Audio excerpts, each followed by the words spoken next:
Sinto muita falta de vocês. Comunidade, muito boa noite e me desculpem se vocês se sentiram abandonados nesses últimos dias. É que, além de termos ficado perdidos em aeroportos, rodando por aí, sem conseguir chegar ao nosso destino, nós mudamos de estúdio. E isso é muito empolgante, porque queremos melhorar para vocês, mas também por uma razão muito interessante. Vocês sabem que eu tento me manter cético sempre, mas quero perguntar para vocês: acham que seria especial se Relatos de Lanoche fosse gravado de um lugar onde os policiais do bairro evitam entrar, simplesmente por medo? Vocês acham que uma história tem ainda mais poder se for narrada a partir de um lugar assombrado? Eu vou contando para vocês, vou explicando essa história, mas por enquanto é hora de continuar esse dezembro de terror e você já está ouvindo Relatos de Lanoche.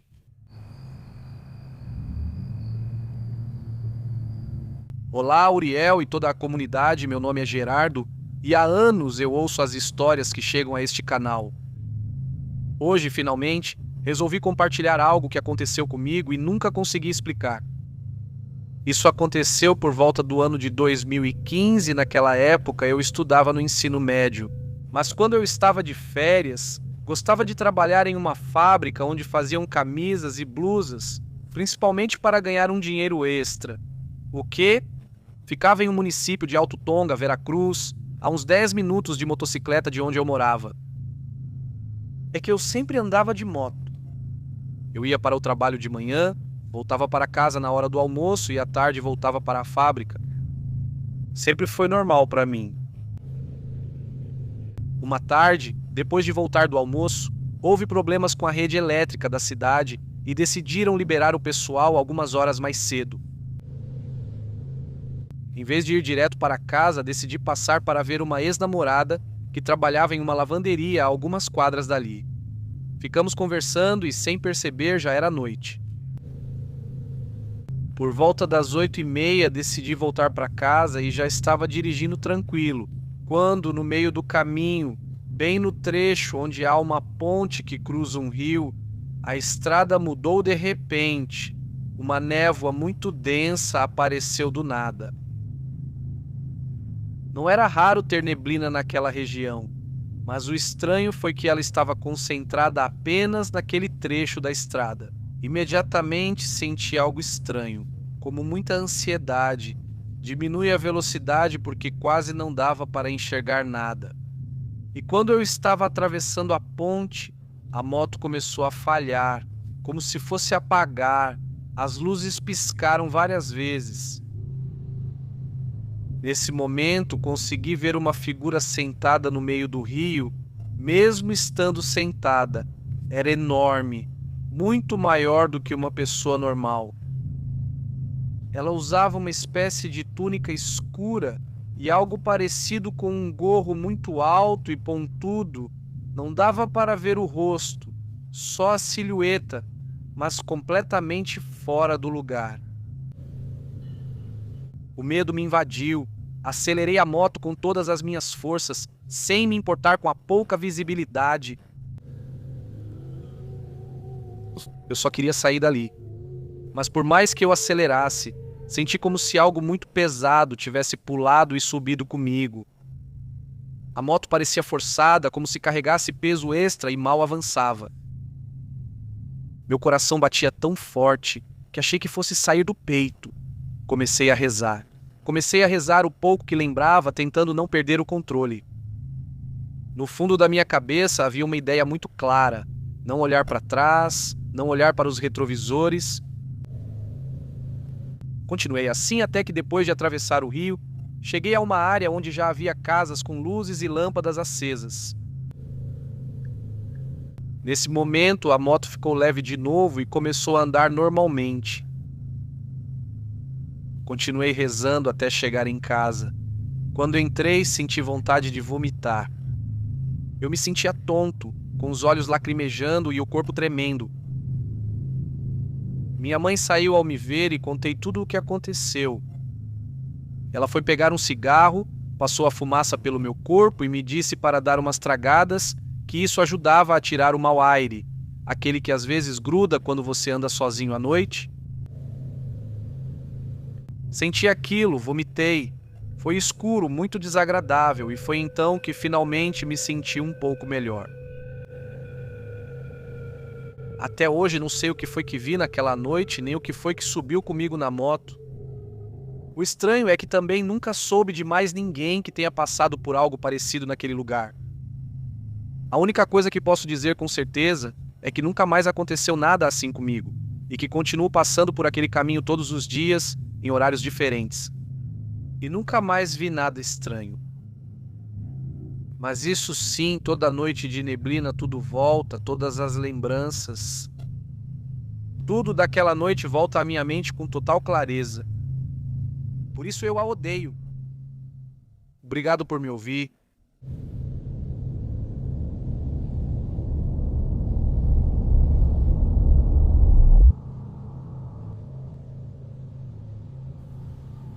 Olá, Uriel, e olá, comunidade. Por favor, se você decidir compartilhar esta história, omita meu nome real. Pode me chamar simplesmente de Alex. Eu venho ouvindo relatos de La Noche há muitos anos, praticamente desde que o canal começou. Por algum motivo, nunca me animei a escrever. E não porque eu não quisesse, mas porque essa história ainda é muito dolorosa para mim. Cada vez que me lembro dela, tudo volta. Os sonhos, a culpa, o medo, coisas que eu pensei que já tinha deixado para trás. Sou de San Miguel, El Salvador. Quando eu tinha cerca de 17 anos, eu tinha 3 amigos inseparáveis: Alberto, Juan e Luiz. Crescemos juntos, íamos para a mesma escola, saíamos todos os dias. Tínhamos os mesmos gostos e as mesmas inquietações. Éramos como irmãos. Desde os 14 ou 15 anos, começamos a nos interessar cada vez mais por música rock. E com o tempo fomos nos voltando para coisas mais sombrias, como dark metal. E olha, não culpo o gênero. Inclusive hoje eu ainda ouço. Sim, nos deixamos levar pela fase de rebeldia e curiosidade. Tudo o que tivesse a ver com o proibido chamava nossa atenção. Casas abandonadas, histórias de fantasmas, magia negra. Se alguém nos dizia que em algum lugar assustava, naquela mesma noite a gente ia se enfiar lá, só para conferir. Uma vez a gente entrou numa chácara abandonada, muito conhecida no bairro. Diziam que tinha sido usada por uma gangue muito violenta para cometer atrocidades. Naquela noite, assim que entramos, ouvimos gritos e murmúrios tão reais que saímos correndo sem olhar para trás. Mais tarde, soubemos que as autoridades encontraram corpos lá. Qualquer um pensaria que isso seria suficiente para nos parar, mas não foi assim. Pelo contrário, ter testemunhado algo paranormal, nos impulsionou a continuar buscando mais, a repetir a experiência. Por isso, depois disso, comprei uma Ouija. E a gente usava o tempo todo, virou algo cotidiano. E a pessoa que me vendeu me avisou de uma única coisa: não peça nada que você não esteja disposto a pagar. Essa regra nós respeitávamos. Nunca pedíamos favores nem desejos. Só perguntávamos. Só brincávamos. Ou pelo menos era o que pensávamos. Uns 2 anos se passaram assim. Até que alguém de fora do nosso círculo disse que o que fazíamos era coisa de criança. Que se quiséssemos experimentar algo de verdade, teríamos que fazer isso em um cemitério, à meia-noite. Que essa era a única forma de levar o jogo a esse nível. E claro, mais do que nos assustar, naquele momento sentimos essas palavras quase como um desafio. E planejamos, pensamos em tudo, pensamos em datas especiais, Halloween e Semana Santa. Mas no fim decidimos fazer isso em um dia qualquer. Assim que houvesse oportunidade. Não me lembro da data exata. Só lembro que estávamos perto do cemitério geral, o principal da cidade. E eu, como sempre, levava a Ouija na minha mochila. Então ali, do nada, pensamos que era o momento certo, que era a hora certa, aquela que estávamos esperando. Entrar foi fácil demais. Caminhamos entre as tumbas à luz da lua, sem lanternas. Esperando dar meia-noite, quando chegou a hora, escolhemos uma tumba qualquer e começamos ali. E no começo tudo estava normal, até que algo mudou de repente. Depois de um tempo brincando, eu entendo perfeitamente como vai soar o que estou dizendo, mas tudo o que estava fora do nosso círculo ficou completamente escuro. Não era falta de luz, era como se a escuridão tivesse se fechado ao nosso redor. Nesse momento, o ponteiro se moveu bruscamente e parou. Então eu perguntei: tem alguém aqui conosco? Antes mesmo de terminar a pergunta, o ponteiro foi direto para o sim. Depois começou a escrever, letra por letra, o seguinte: obrigado por me visitar. Por algum motivo não enrola. A adrenalina que eu sentia era incrível. Nunca tinha experimentado algo assim antes, nem mesmo algo parecido. Então eu perguntei se era a pessoa que estava enterrada naquele túmulo, debaixo da lápide. Eu disse o nome de quem estava ali.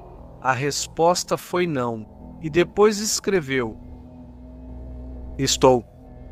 Há 5 túmulos, direita, direita. E deu um nome. Eu disse que era mentira. Esse nome não me era familiar. E então ele respondeu: eu não minto. Fui eu. Confirme, confirme. Alberto quase tirou o dedo do ponteiro e gritou para ele não fazer isso. Eu já tinha lido bastante sobre a Ouija e sabia que isso nunca deveria acontecer. Depois disso, o tabuleiro escreveu J-A-J-A-J-A-J. Estava zombando. Percebi então que ele queria provocar aquilo, que algum de nós quebrasse o círculo. Foi então que começamos a notar movimento na escuridão, sombras, primeiro ao redor e depois atravessando a gente, passando entre nós. O medo nos invadiu. Queríamos terminar a sessão. Perguntamos várias vezes se podíamos encerrar e sempre respondia não, não, não, até que meus amigos saíram correndo. Eu fui o único que manteve o dedo no ponteiro, e ele se moveu diretamente para o adeus. Deixei a tabuleiro ali mesmo, corri atrás dos meus amigos. Não consegui alcançá-los. Já não os vi mais, e tudo o que eu podia fazer era correr para minha casa. E passei dias sem vê-los. Passamos dias sem nos ver. Isso nunca tinha acontecido. Os pesadelos começaram imediatamente. Eu sonhava com a minha morte de diferentes formas, noite após noite. Lamentos, sombras, ataques. Eu acordava gritando, encharcado de suor. Não. Quando finalmente nos reunimos, percebemos que todos estávamos iguais. Juan repetia várias e várias vezes: não aguento mais, não aguento mais, e nós não sabíamos o que fazer. E para piorar com o tempo, os pesadelos ficaram ainda piores. Deixaram de ser apenas sonhos. Um dia eu estava andando de bicicleta em plena luz do dia, quando senti que algo me atravessou e fui lançado para longe. E pessoas me ajudaram a me levantar, disseram que parecia que alguém tinha me empurrado, mas não havia pedras, nem nada que explicasse a queda. Nesse mesmo dia fui à paróquia do meu bairro, contei tudo ao padre, ele me sugeriu que eu me batizasse, já que até aquele momento eu não era batizado. Ele organizou tudo rapidamente e no dia seguinte eu fui batizado. Os pesadelos pararam, não tive mais nenhum, mas isso não aconteceu com meus amigos. Alberto Siembra me culpou. Disse à família dele que eu tinha obrigado eles e a partir de então eles passaram a me olhar com ódio. Logo depois eles saíram do bairro e nunca mais soube dele. Luiz, me dói dizer isso, mas ele tirou a própria vida. Ele deixou um bilhete no qual, entre outras coisas, dizia que não aguentava mais as sombras. João foi perdendo a razão. Da última vez que o vi, ele estava morando nas ruas, gritando. Aos poucos virou o doidinho do bairro e morreu anos depois. Uma manhã, deitado na rua, como se tivesse adormecido. E eu fui embora daquele lugar. Nunca mais tive aqueles pesadelos, mas também nunca mais fiquei sozinho. Depois da morte de Juan, há uma presença comigo. Eu sei que ela está lá, mesmo que eu não a veja de frente, só de relance. Mas ela está sempre lá. Às vezes sinto que ela fica tensa, como se fosse me atacar, mas nunca faz isso. Só me provoca medo. Isso eu não contei nem para minha esposa. Tenho medo de que, ao fazer isso, algo aconteça com ela ou com meus filhos. Eu sei que vou viver com isso até que Deus me dê vida e até que isso que está comigo decida cobrar qualquer dívida que ache que eu tenho. Tomara que ainda demore. Obrigado por me lerem, Uriel. Obrigado por me ouvirem, comunidade, bênçãos. Obrigado por chegarem até a metade deste relato. E fiquem, porque o melhor ainda está por vir. Esperamos que estejam aproveitando este episódio e de coração que essa época estejam sendo bem tranquilas para vocês, para você que está ouvindo. Sabemos que às vezes essa época faz a gente se sentir mais sozinho do que realmente é. Mas lembrem-se que estamos juntos aqui, que isso aqui é uma família e vamos estar aqui, especialmente para todas aquelas pessoas que vão passar a véspera de Natal sozinhas. Aqui vamos estar fazendo parte dessa família, a família que escolhemos, a família de Relatos de la Noche. Continuamos com mais 2 relatos sobre espíritos, sobre fantasmas, sobre demônios. Vamos até Santiago do Chile, continuamos.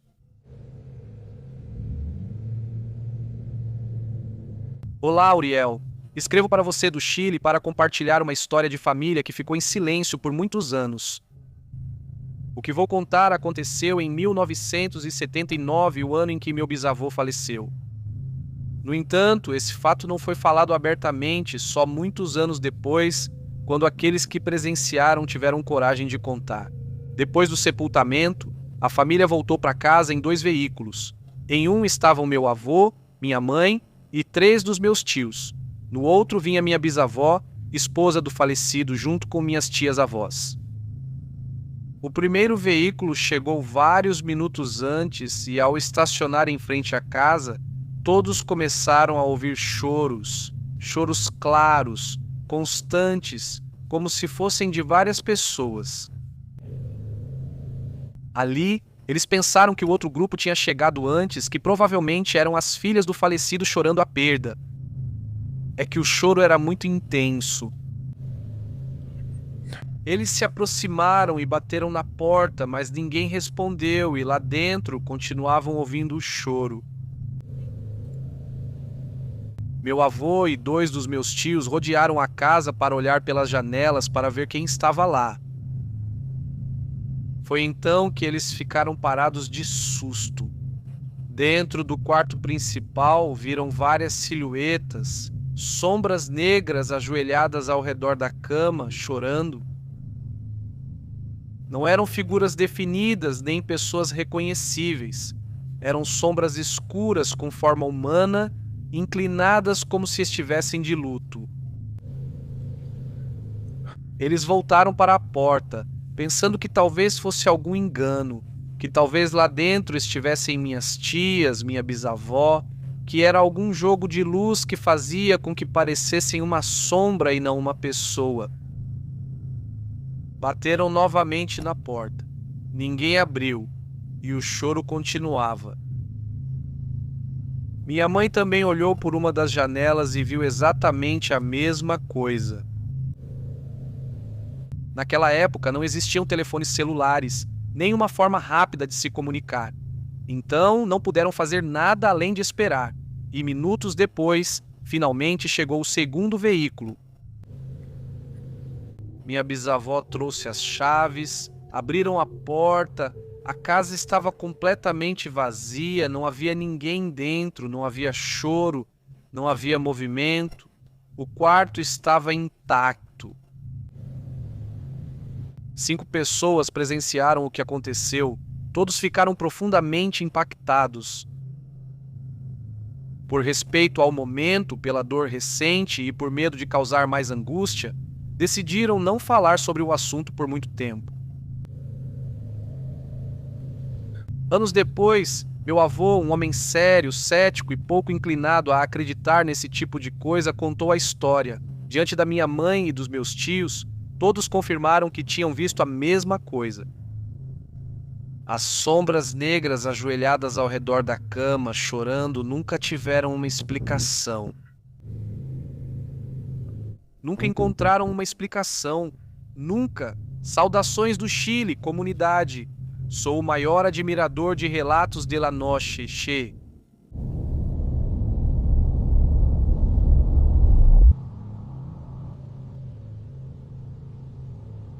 Olá, Uriol, boa noite, obrigado por ler minha história.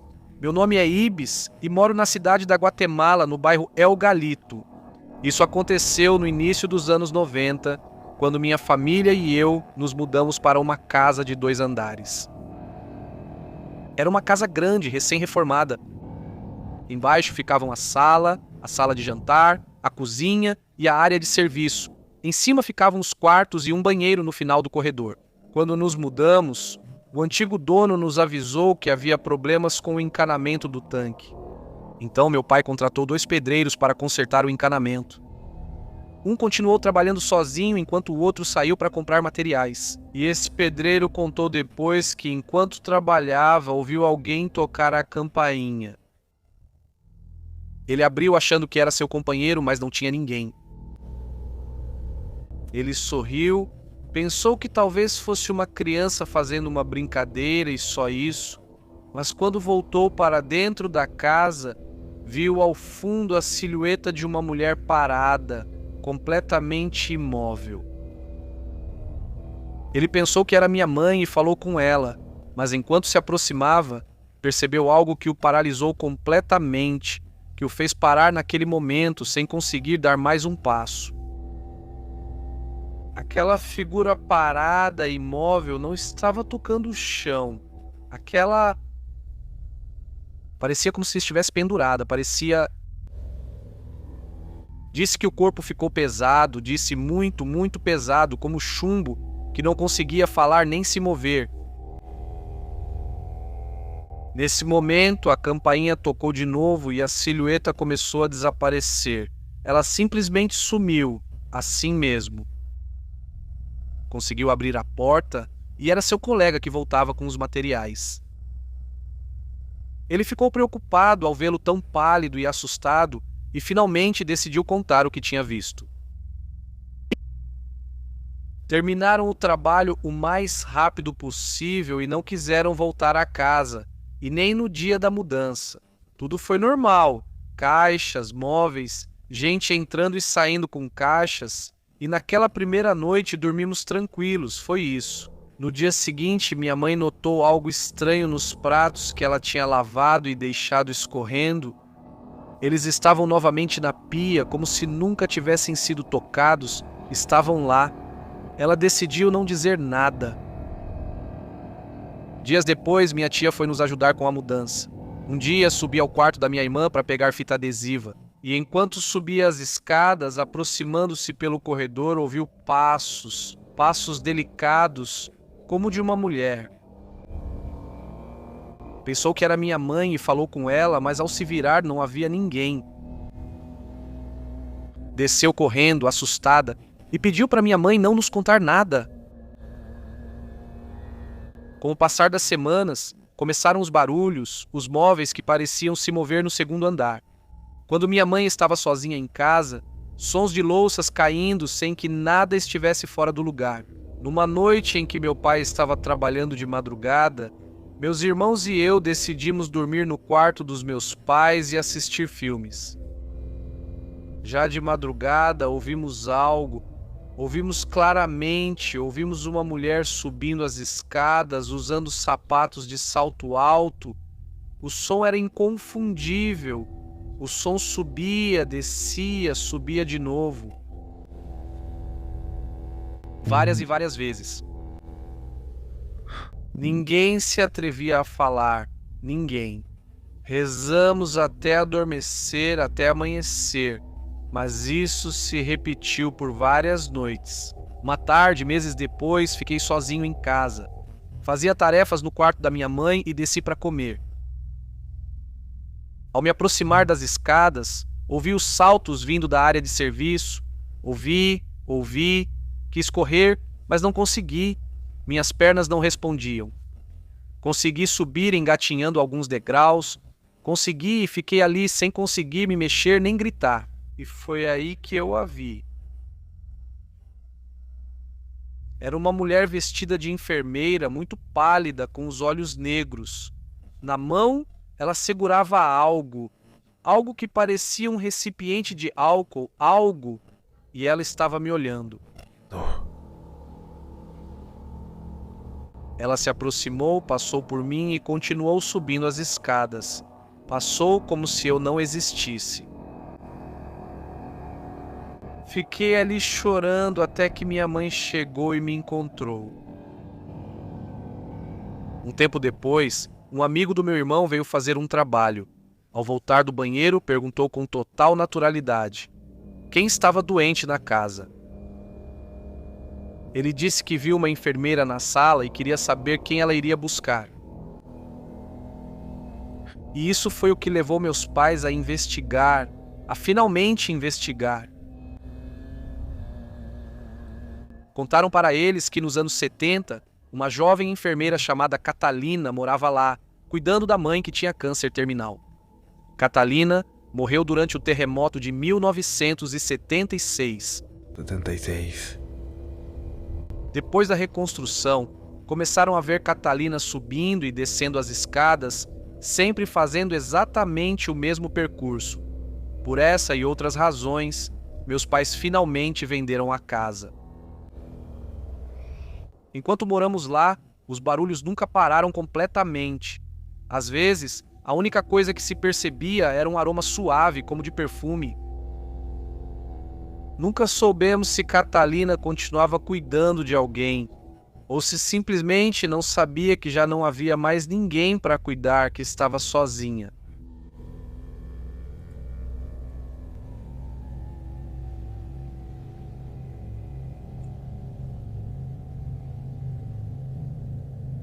Olá, comunidade, eu prefiro me manter no anonimato, podem me chamar de Pita.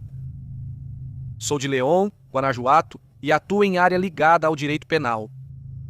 O que vou contar aconteceu no meu local de trabalho e é algo que até hoje continua me afetando, e já faz cerca de 1 ano que trabalho lá.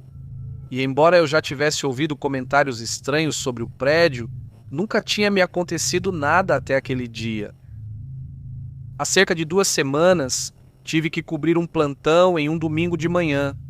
Normalmente, esses plantões são feitos de casa, mas naquela ocasião me pediram para ir presencialmente para acompanhar alguns trâmites urgentes. Cheguei cedo para organizar tudo, e, infelizmente, fui o único que teve que subir para o 2º andar. Ou pelo menos era isso que eu achava. O prédio é grande, com corredores longos, tudo ecoa. Qualquer passo, qualquer movimento é ouvido com clareza por causa do eco. Dá para ouvir.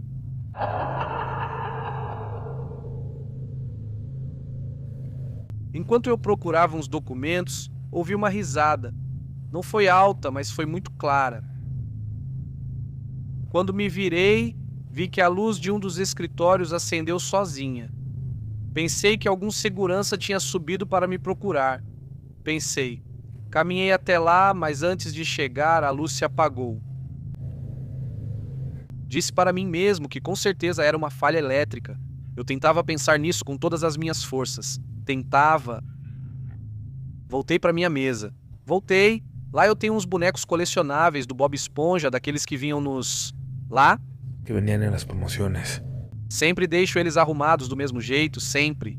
Algo que já tinha me parecido estranho em outras ocasiões, que muitas emoções. Quando eu chegava para trabalhar, eles estavam fora do lugar, mas parecia que alguém mexia. Eram colecionáveis que voltavam aos seus lugares, curioso isso. Passaram uns 30 minutos, levantei para ir até a cozinha esquentar meu almoço, enquanto o forno funcionava. Enquanto isso, ouvi passos correndo pelo corredor, como se alguém viesse direto na minha direção. Desliguei o forno e fiquei imóvel, esperando que alguém falasse ou aparecesse. Os passos pararam. Então ouvi uma voz bem perto, uma voz que disse algo como querer brincar, uma voz que pediu para eu emprestar os bonecos. Não era uma voz infantil, era uma voz grave de adulto. Meu corpo ficou paralisado, senti um frio percorrendo minhas costas e minha pele ficou arrepiada. Tentei me convencer de que estava cansada, que tinha acordado muito cedo. Corri para o banheiro para jogar água no rosto e me despertar. Quando voltei para minha mesa, levei o primeiro grande susto do dia. Minhas coisas ainda estavam lá, mas os bonecos não. A cadeira tinha sido arrastada quase até a parede. Achei que fosse uma brincadeira de mau gosto.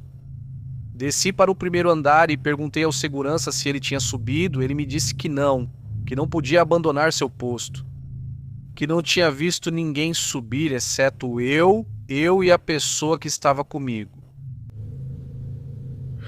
Perguntei a que colega ela se referia e ela me respondeu que ao homem que entrou comigo, ao que ela tinha visto. Deixei claro que eu tinha chegado sozinha. E nós duas ficamos em silêncio. Eu voltei para o segundo andar porque não tinha opção, porque precisava trabalhar, coloquei música para me distrair e continuei trabalhando. Eu não queria sair da cadeira, mas chegou um momento em que precisei ir ao banheiro. Os banheiros são grandes, daqueles em que dá para ver por baixo se tem alguém dentro. Ao entrar, todas as cabines estavam vazias, e eu escolhi a primeira. Enquanto eu estava lá, ouvi uma risada suave e falei sobre isso. Ouvi uma voz que me disse para não me assustar, que só queria brincar comigo. Não era a voz da segurança, não era uma voz humana, não era uma voz normal. Fiquei paralisado. Lembrei de algo que minhas avós sempre diziam, que nunca se deve responder aos mortos, nem ao que não pertence a este mundo. Fiquei em silêncio, tremendo. De repente, vi um dos meus bonecos cair no chão do cubículo, gritei, pedi ajuda ao olhar para o cubículo ao lado. Vi uns pés, eram escuros, e as unhas eram longas, unhas compridas demais, e gritei de novo. O que estava lá dentro se abaixou, pegou o boneco e começou a rir.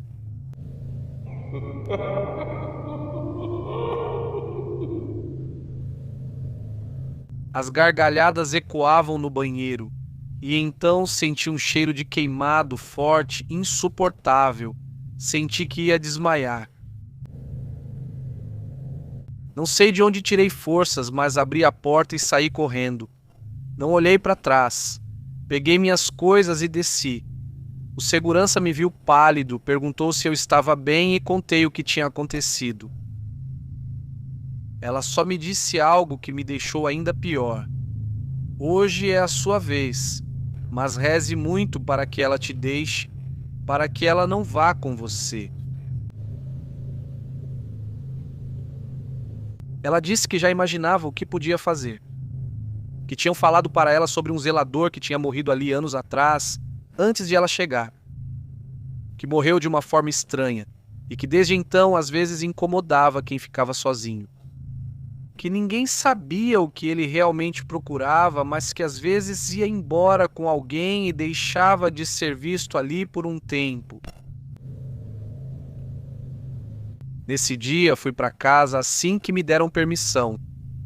Desde então, quando vou trabalhar, meus bonecos aparecem um por um em diferentes lugares do prédio. Eu já não os coloco mais. Já não quero saber nada deles. E também tenho medo de ir sozinho ao banheiro. Sempre peço para uma colega me acompanhar. O segurança me disse que, quando está lá embaixo, houve alguém correndo pelos corredores do segundo andar. Diz que às vezes alguém arrasta alguma coisa. E isso ele nunca tinha ouvido antes. Eu só espero não ter que ficar sozinho lá de novo. Prefiro pagar para que alguém cubra meu turno do que voltar a me deparar com aquilo, que ao que parece só quer brincar. Mesmo assim, vou tentar evitar isso.